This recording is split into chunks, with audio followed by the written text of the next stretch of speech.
Cámara Español. Monitoreo y análisis de noticias en los medios de comunicación.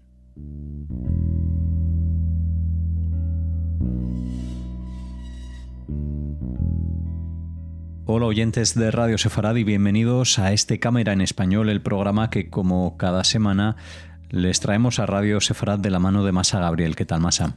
Muy bien, Alejandro, ¿cómo estás? Bueno, pues contigo repasando esos 21 puntos o 20 puntos de ese plan de Trump. Ayer 29 de septiembre, cuando lo mencionábamos precisamente aquí en Radio Sefarad y los enumerábamos, eran 21, ahora son 20. No sabemos exactamente cuál es el que se ha eliminado o si es que alguno se ha solapado por alguna semejanza. La cuestión es que hablamos de este tema de actualidad que desde luego está dando la vuelta al mundo. Oh, sí, sin duda. Bueno, yo creo que era lo que se quería con toda esa puesta en escena de la presentación, ¿no? A lo grande. Es interesante el plan.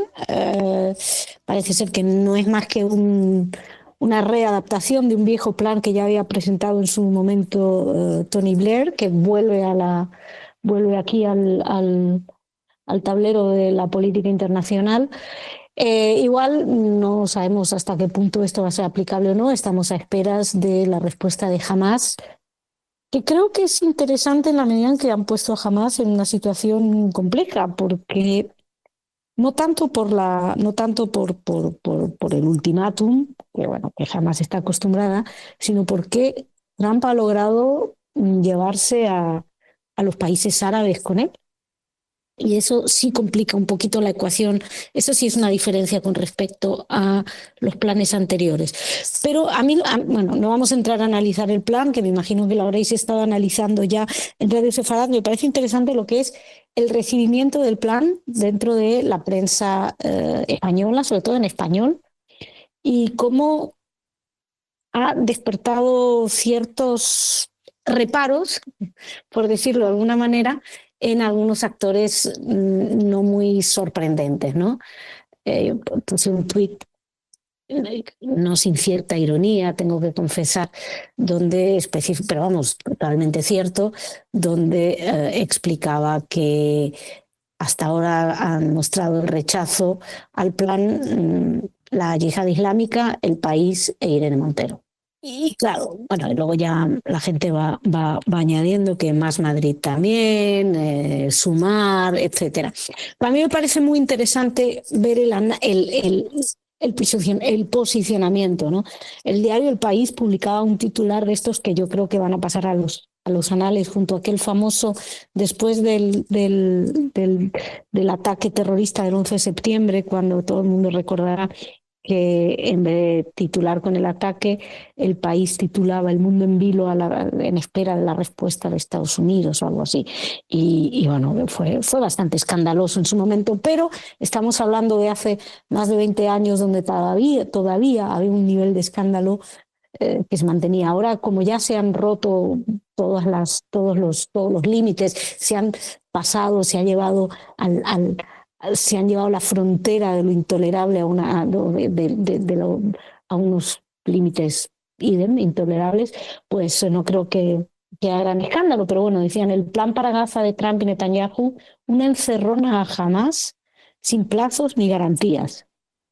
Es como, hay que recordar que Hamás empezó esto, que Hamás atacó el 7 de octubre, que Hamás es un grupo yihadista, terrorista, fanático totalitario.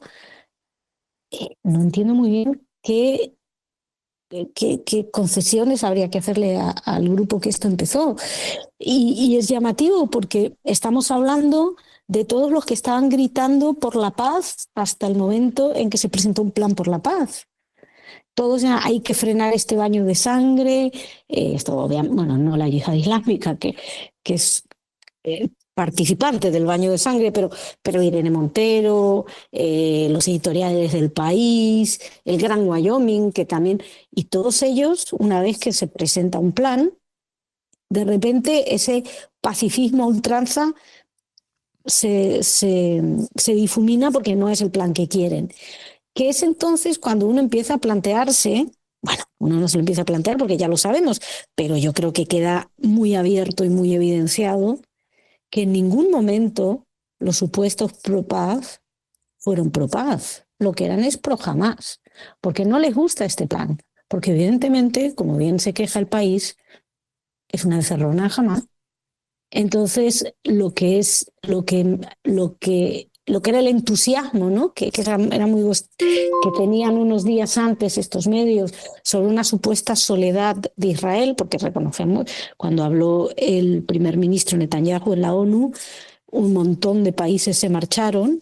Pero bueno, estamos hablando de países en su gran mayoría dictaduras, democracias fracasadas, eh, países que violan los derechos humanos y como representantes del mundo democrático occidental se marcharon el presidente de España, el primer ministro español Pedro Sánchez y de Irlanda, pero los demás se quedaron. Pero bueno, el caso es que hubo un entusiasmo no tanto en los medios como entre los corresponsales que hablaron enseguida, la soledad de Israel, la soledad de Israel, la soledad de Israel.